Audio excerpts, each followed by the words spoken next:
What if I told you that the single most dangerous thing happening to your body right now is not a disease you caught, not a habit you know about, and not something your doctor has ever warned you about? It is something you do inside your own home, probably tonight. Something you believe is completely safe, maybe even responsible. 5 foods, 5 chemical reactions, and 1 organ that is being quietly destroyed every single time you press that reheat button, with 0 warning, 0 pain, and 0 chance to catch it early enough to stop it.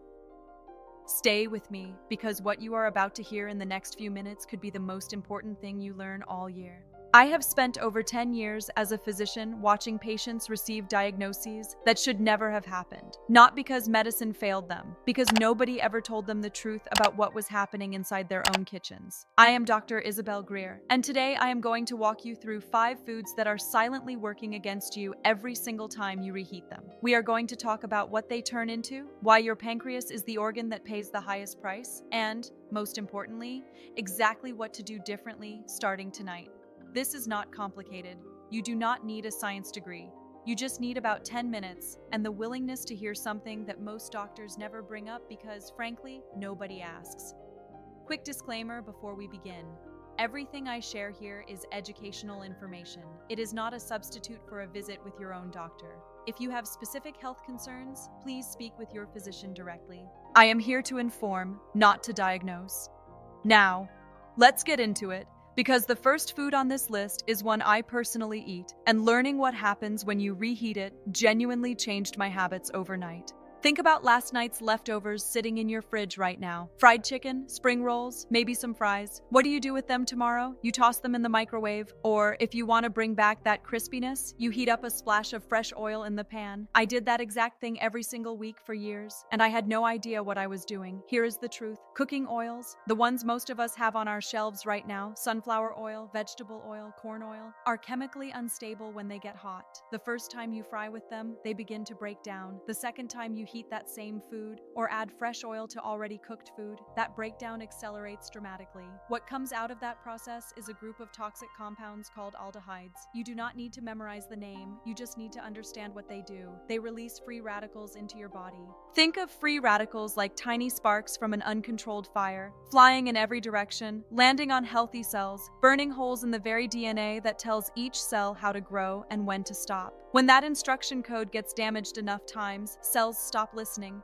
They start multiplying when they should not. That is how cancer begins. And here is the part that should concern every person over 60. Your pancreas is one of the organs most vulnerable to this specific kind of chemical attack. When you eat food full of these compounds, your body launches an inflammatory response. But if you are reheating fried food 2-3 times a week, and I want you to be honest with yourself right now, that inflammatory response never fully turns off.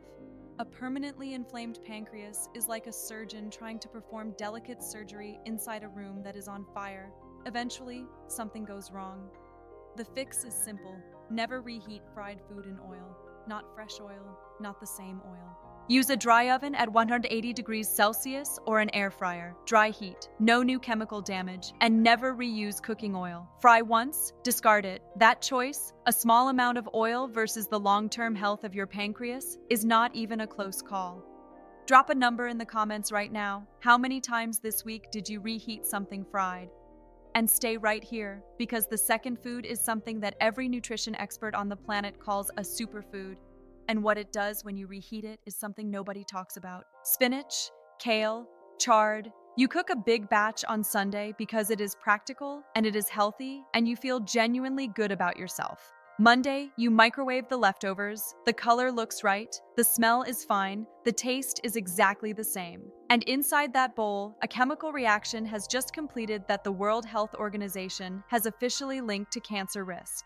Here is what happens. All leafy greens contain naturally occurring compounds called nitrates. Fresh, they are harmless. But once you cook those greens and let them sit, even in the refrigerator, bacteria begin converting those harmless nitrates into something called nitrites. Then, when you apply heat a second time, those nitrites react with the proteins in the food and form compounds called nitrosamines.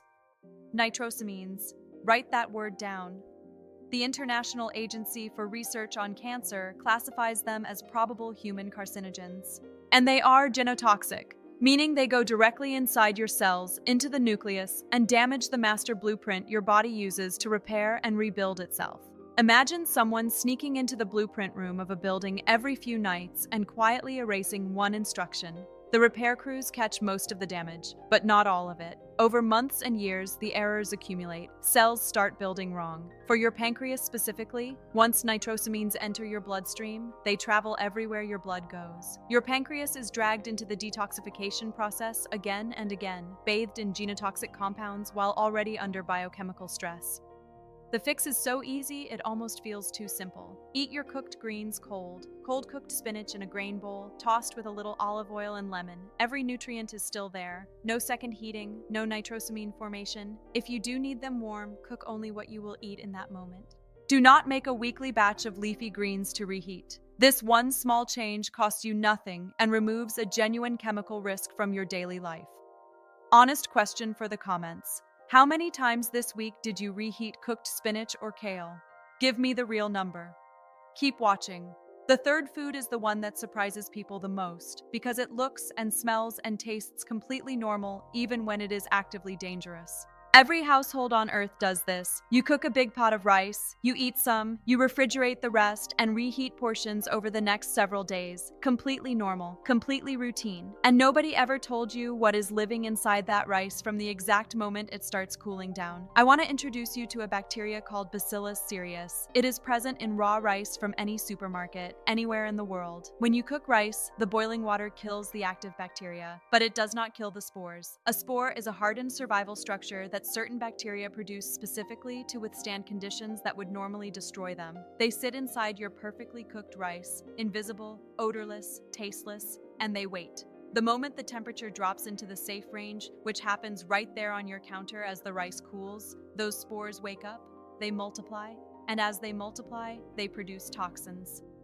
Here is the part that genuinely alarmed me when I first learned this. One of those toxins is heat stable. That means when you microwave the rice the next day, you kill the live bacteria. But the toxins they already produced while they were multiplying overnight, your microwave does not touch them. They survive reheating intact, and you eat them. It is like shutting down a chemical factory after it has already filled the warehouse. The machines stop, but everything they already produced is still sitting there in boxes, waiting to be shipped into your body. Even without a dramatic episode of food poisoning, and many people never get that dramatic episode, repeated low-level exposure to these toxins creates chronic, low-grade inflammation throughout your gut. And science has clearly documented something called the gut-pancreas axis. Your gut and your pancreas share blood supply, inflammatory signals, and lymphatic pathways. A chronically inflamed gut sends those inflammatory signals directly to your pancreas every single time.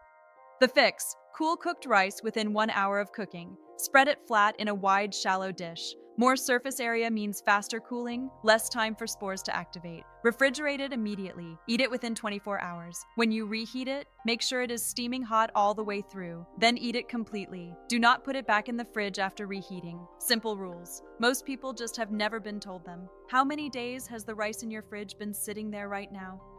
Be honest in the comments. 1 day? 3 days? Longer? The fourth food is next. And the danger here comes from a feature of one of the most common appliances in your kitchen, something you have probably trusted completely your whole life.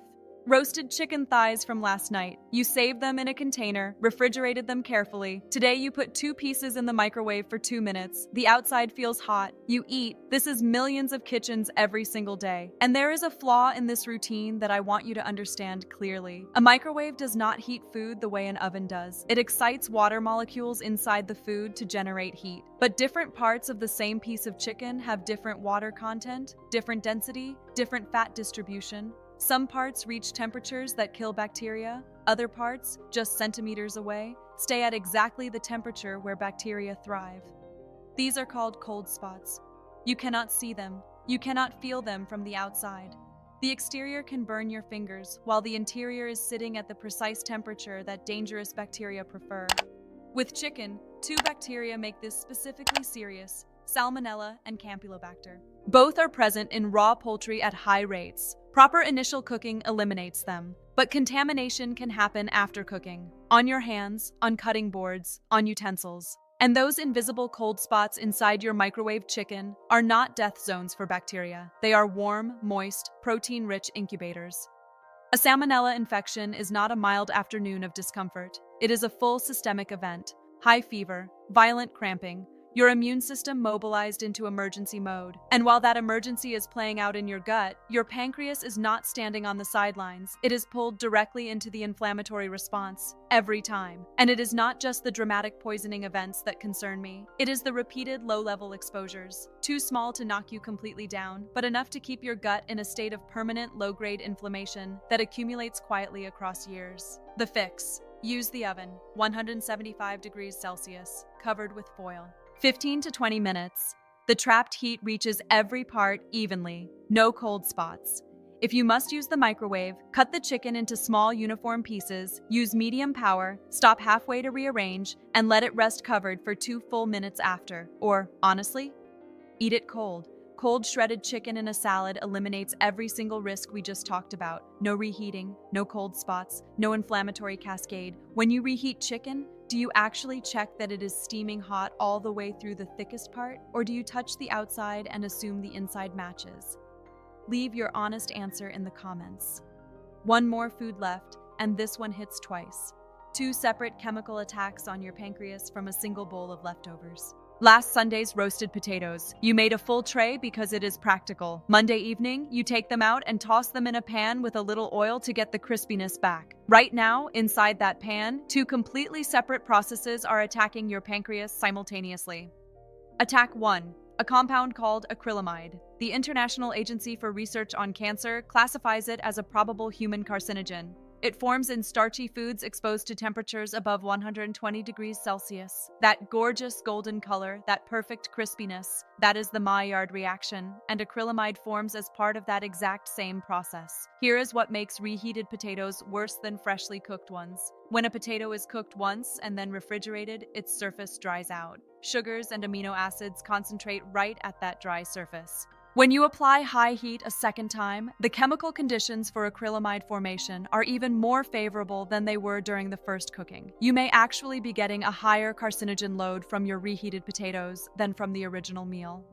Attack 2. This one works more slowly, but it exhausts your pancreas over years in a way that compounds silently. When potatoes are cooked and then cooled completely in the refrigerator, something genuinely beneficial happens. A portion of the regular starch converts into resistant starch. Resistant starch moderates your blood sugar, slows glucose absorption, feeds beneficial gut bacteria. A cold-cooked potato is metabolically a different food than a hot one, meaningfully gentler on your body. The moment you reheat that potato at high temperature, that resistant starch converts back into regular, rapidly digested starch. The protective transformation is destroyed in about 90 seconds in your microwave. What was gentle on your blood sugar is now a spike. And who responds to that spike? Your pancreas, specifically the beta cells that produce insulin, forced into a sudden, large, urgent release. Once, completely normal.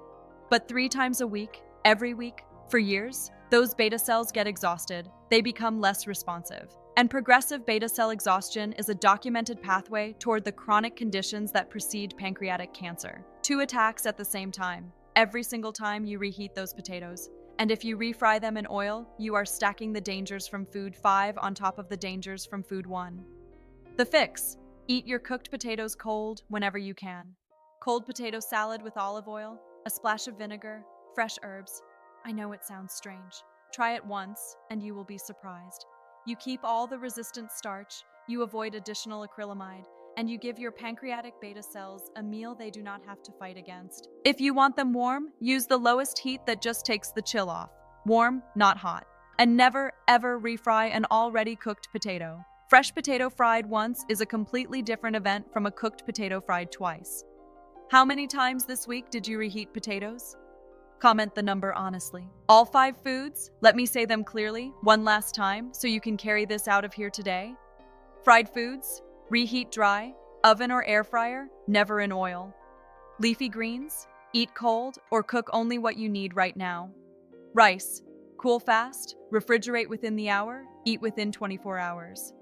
Chicken, oven or cold, check that it is steaming hot all the way through. Potatoes, cold whenever possible, gentle heat if needed, never refry. That is it. 5 rules, practiced consistently, starting tonight. Here is what I want you to take from today, and I mean this genuinely. If you have been doing these things for years, it is not too late. The body's capacity to recover when you remove chronic stress from it is something that still moves me after more than a decade in medicine. Inflammation comes down, cells regenerate. Every better choice you make from this moment forward shifts the direction you are moving.